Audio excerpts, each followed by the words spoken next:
14واں باب ابرام لوط کو چھڑاتا ہے اور سنار کے بادشاہ امرافل اور الاصر کے بادشاہ اریوک اور ایلام کے بادشاہ کدرلاامر اور جوئیم کے بادشاہ تدال کے ایام میں یوں ہوا کہ انہوں نے سدوم کے بادشاہ برا اور امورا کے بادشاہ برشا اور ادما کے بادشاہ سنیب اور زبوئیم کے بادشاہ شمیبر اور بالا یعنی سگر کے بادشاہ سے جنگ کی۔ یہ سب سدیم یعنی دریائے شور کی وادی میں اکٹھے ہوئے۔ 12 برس تک وہ کدرلاامر کے مطیع رہے، پر 13ویں برس انہوں نے سرکشی کی۔ اور 14ویں برس کدرلاامر اور اس کے ساتھ کے بادشاہ آئے، اور رفائیم کو استارات کرنیم میں اور زوزیوں کو حام میں اور ایمیم کو سبی کریتیم میں اور ہوریوں کو ان کے کوہ شعیر میں مارتے مارتے ایل فاران تک جو بیابان سے لگا ہوا ہے آئے۔ پھر وہ لوٹ کر عین مسفات یعنی قادس پہنچے اور امالیکیوں کے تمام ملک کو اور اموریوں کو جو حسیسون تمر میں رہتے تھے مارا۔ تب سدوم کا بادشاہ اور امورا کا بادشاہ اور ادما کا بادشاہ اور زبوئیم کا بادشاہ اور بالا یعنی سگر کا بادشاہ نکلے، اور انہوں نے سدیم کی وادی میں مارکا آرائی کی، تاکہ ایلام کے بادشاہ کدرلاامر اور جوئیم کے بادشاہ تدال اور سنار کے بادشاہ امرافل اور الاصر کے بادشاہ اریوک سے جنگ کریں۔ یہ 4 بادشاہ ان 5 کے مقابلے میں تھے، اور سدیم کی وادی میں جا بجا نفت کے گڑھے تھے، اور سدوم اور امورا کے بادشاہ بھاگتے بھاگتے وہاں گرے، اور جو بچے پہاڑ پر بھاگ گئے۔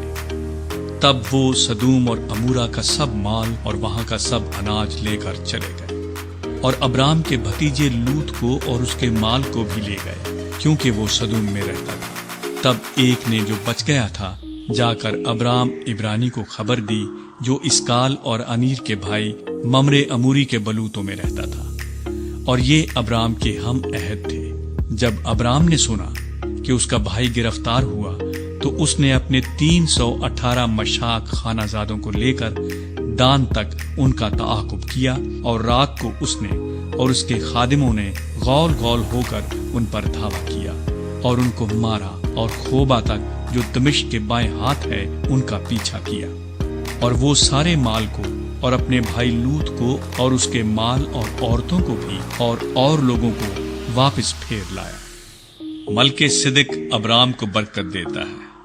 اور جب وہ کدرلاامر اور اس کے ساتھ کے بادشاہوں کو مار کر پھرا تو سدوم کا بادشاہ اس کے استقبال کو سوی کی وادی تک جو بادشاہی وادی ہے آیا، اور ملک صدق سالم کا بادشاہ روٹی اور مے لایا،